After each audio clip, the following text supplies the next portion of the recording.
evening. I call the August 7th, 2024 Apple Valley Planning Commission meeting to order.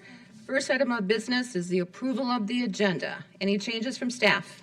Good evening, Madam Chair, members of the commission. We have no changes for you right now.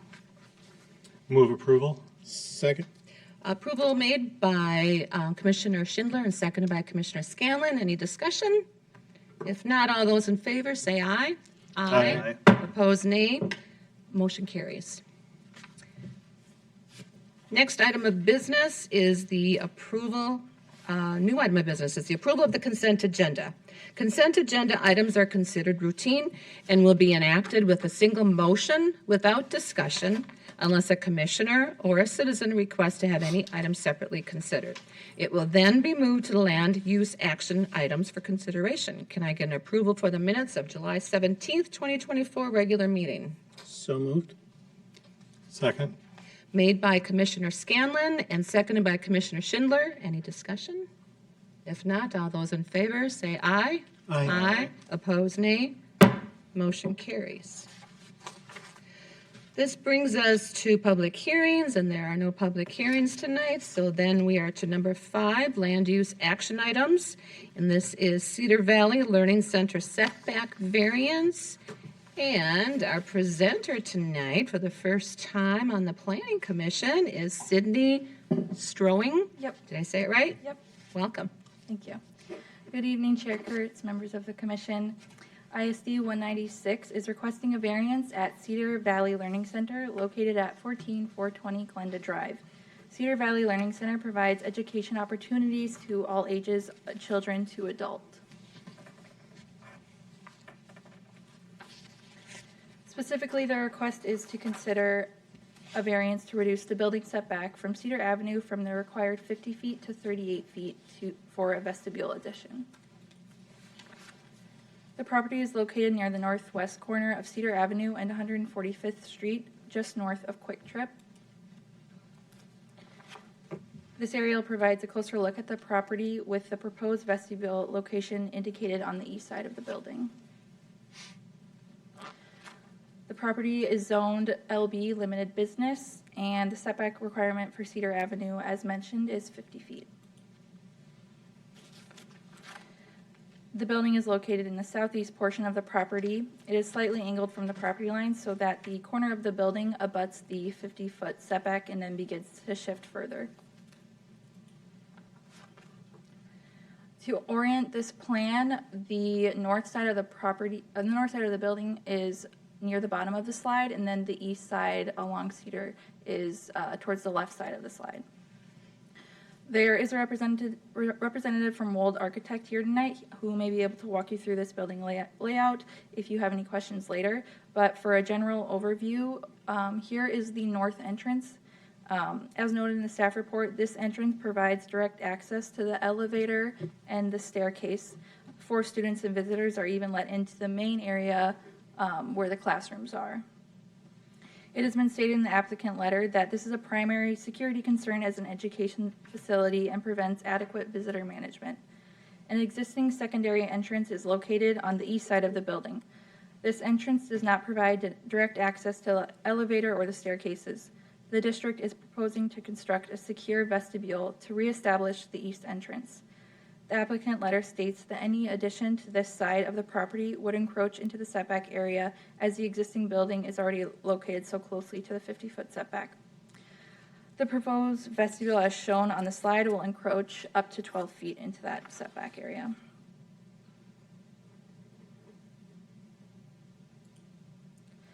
The addition will have a footprint of 153 square feet. The new combined building coverage will meet the limited business district building coverage standard. The elevation indicates that all exterior materials and siding will match the existing building.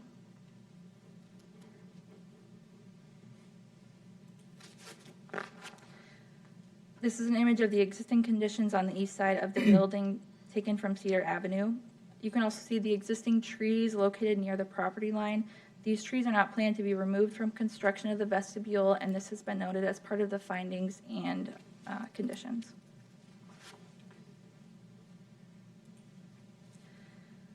For reference to the surrounding area and the character of the Cedar Avenue corridor, multiple other buildings have setbacks that have been reduced from 50 feet. The list shown is not a complete review of every property along Cedar Avenue, but rather a preliminary look at more recent projects that have reduced setbacks. The reduced setbacks are for various reasons. For instance, the Legends located in a planned development have a setback requirement of only 20 feet. Huntington Bank, formerly TCF, which is also located in the Limited Business District, has an approved variance for a reduced building setback from 50 to 10 feet. In terms of variances, we look at two considerations when reviewing requests: the definition of practical difficulties, including the reasonableness of a request, the unique circumstances of a property, and the character of the surrounding area. We also look at factors to determine practical difficulties, including special conditions of the structure or land of the subject property, the proposed variance is not contrary to the intent of the zoning ordinance, the unique circumstances are not a result of the owner or applicant, the variance is not merely a convenience, and it is the minimum variance necessary. As for recommended findings, I just want to note that the findings have been revised from the staff report, and the updated findings have been provided to you tonight. The main update being the addition of finding number 9. For a brief overview, the findings lay out the requirements of the LB zone, the existing conditions of the site and the building, including the lack of security and visitor management at the current entrance, the more favorable conditions of the east entrance, and how the reduced setback will not alter the character of the Cedar Avenue corridor. The finding also note that no significant trees are planned to be removed, and then lastly, the addition of number 9, which states that security and visitor management needs of the Learning Center cannot be met at the existing north entrance due to the elevator and primary staircase at the entrance, which allow unrestricted access for staff, students, and authorized visitors. The existing east entrance can provide security and visitor management by constructing a vestibule addition. A secure vestibule addition on the east side of the property cannot be constructed without encroaching into the 50-foot building setback from Cedar Avenue because of the proximity of the existing building to the setback. These facts constitute a practical difficulty warranting the setback variance. If the Planning Commission concurs, staff suggests a recommendation be made tonight. Please note that the recommended motion has been updated from the staff report and is reflected on this slide. And with that, I can take any questions. We also have a representative from Wold Architects here tonight. Commissioners, any questions for Sydney, first of all, before the applicant? No? So I think the applicant, if you wanted to come up, I have a couple of questions, I know. So explain to me why you can't add that to the entrance on the north side versus the east side. I mean, I understand that all the staircases and elevators and stuff like that are there, but if you're building on an addition, why can't you do it on the north side? Sure, thank you. So physically, the vestibule could go on to the north side. The challenge is that managing staff are interior of the building, so even if it were built there, it would function the same as it does today, where visitors would be buzzed in and be able to access vertical circulation prior to engaging with staff. So the intent is that staff would engage with a visitor prior to allowing them into the... Sure, understand. Like, I'm guessing you have like a welcome desk there or something that somebody lets them in, Yep, like they do exactly. in schools. I, for one, know those very well because I worked them quite often. Very similar to many of the school additions that happened, I think, in 2018. Yeah. So you still couldn't have that in the entryway on the north side, have a No. desk in there and... Not without increasing the addition to the size where you could move those staff into it, which again would, as we put into our application, would be feasibly, it'd be more expensive, cost prohibitive than doing it on the east east side? side. Yeah. And I actually didn't know that School District 196 owned that, but do you have students there at the same time that the students are in regular class and stuff? No, this building functions much differently. It's basically community education. So it has adult basic education. There's ECFE, so early childhood family education. So there's visitors coming kind of all day during the day, even after hours. Okay. They have people using the building. So it's not your typical K-12 schedule. Got it. Okay. Thank you. Yep. Commissioner Scanlon? Madam Chair, Cindy, could you bring up the slide that shows the layout of the building? That might just give a visual aid to go along with the explanation that we just had for anybody that's. These are your questions for the applicant. Do you want to get back up? No, I mean, I just thought it would help if we brought it up. It just Sure. kind of explains the fact of having it on the north side of the issue with the staircase and the elevator, everything condensed in that small space and compared to. Sure, I was just thinking that the building, if you put a building in front of there. Thank you. Anybody else? Commissioner Halas? Just a question for you in regards to the north side entrance. Is that going to be changed at all, closed, eliminated?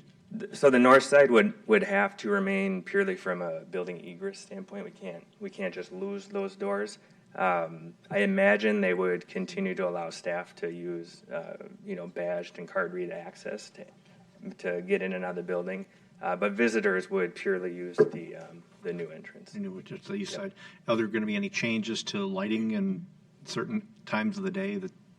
No, there's no other proposed changes to the project besides the vestibule addition. There, as you can see in the plan, there will be a slight sidewalk modification. There's an existing trail there that'll be slightly modified around the addition, but other than that, there aren't any other site modifications, parking lot or lighting or anything like that. Okay. Thank you. Commissioner Mahowald? Just on the north side there, it looks like where the entrance is that the elevator to the immediate left there? Correct. The elevator is right here. Okay. And then those are open stairs to the right? These are open stairs, and currently staff are positioned in this portion of the building.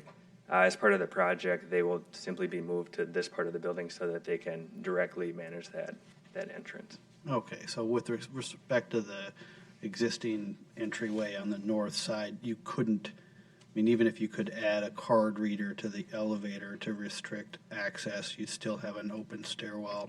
Correct. Okay.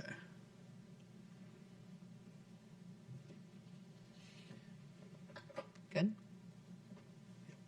Commissioner Scanlon? Madam Chair, question with adding this with the new vestibule, is there going to be some type of signage and direction to show people how to, because it's not real.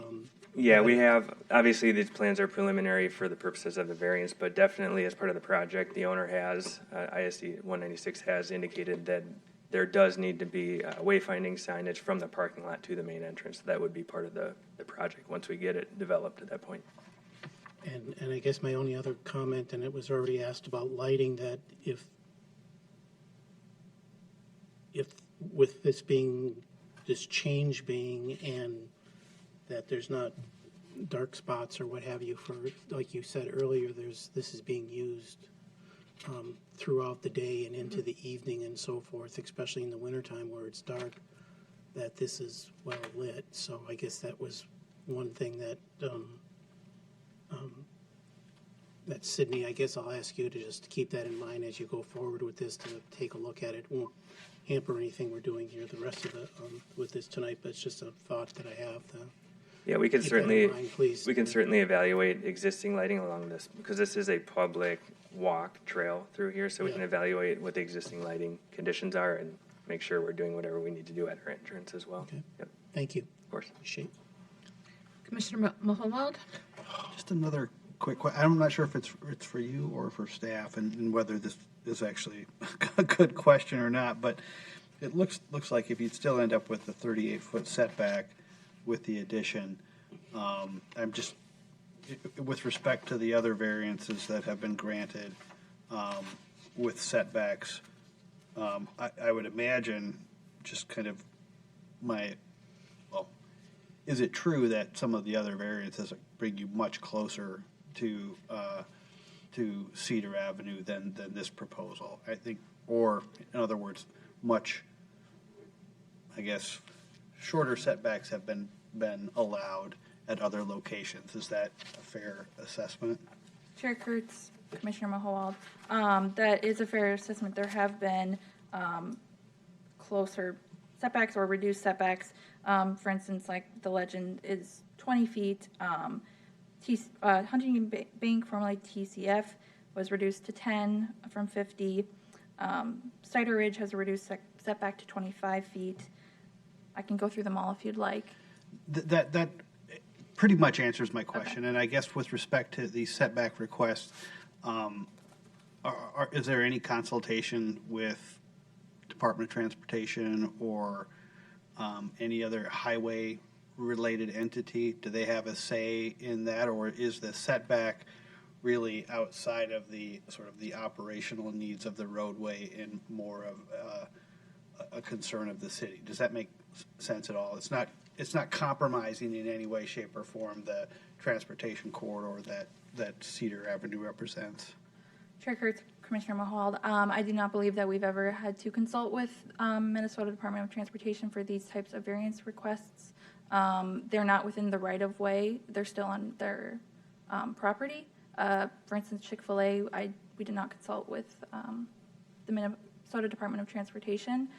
I can defer to other staff if that's a... City engineer, you Yeah. want to answer that? Madam Chair, members of the commission, Sydney's correct. Bit of a semantic, but Minnesota Department of Transportation would not review, since these are county roads. We do not really consult with Dakota County, other than potentially just sending them, the projects that we have in the works. But it is, the planning's purview to review that. Okay, thanks for the explanation. And that was just my concern with respect to whether it's the state, whether it's the county, whether it's a city road. If we're outside of the concerns of that regulatory governmental entity, then I'm okay with that. I just wanted to confirm that. Thank you. Commissioner Sandell?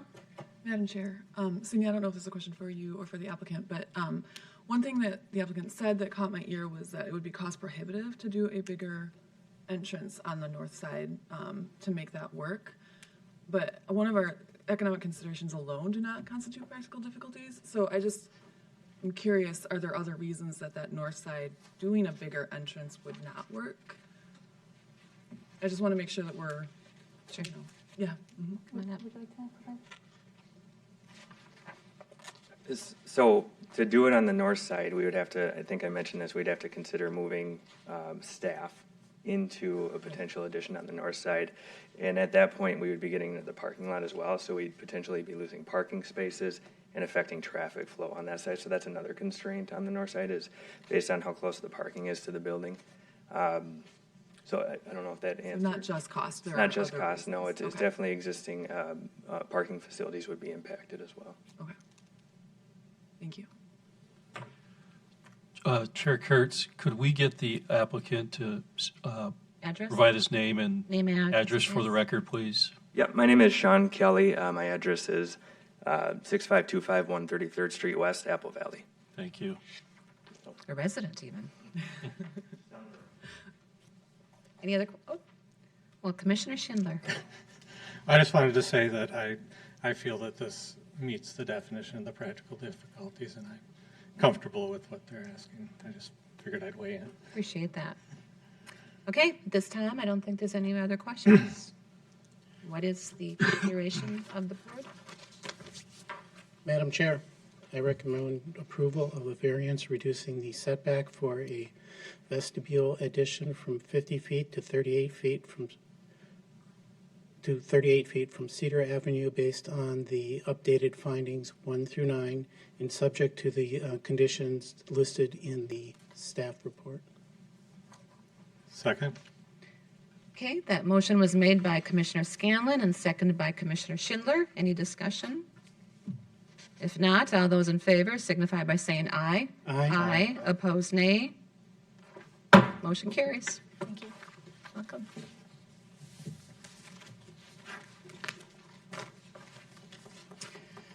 That brings us to other business and Tim Benetti.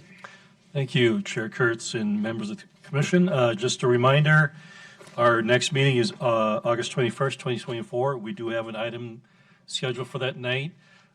You may also, hopefully you're aware, if not you're aware, that will be Kathy Bodmer, our city planner's last meeting.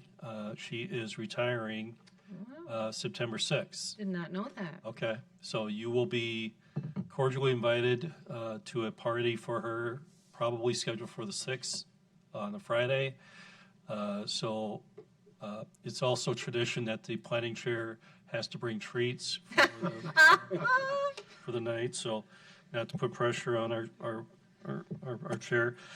Next one is So they September 4th. can be made, they don't have to be purchased. Exactly, okay.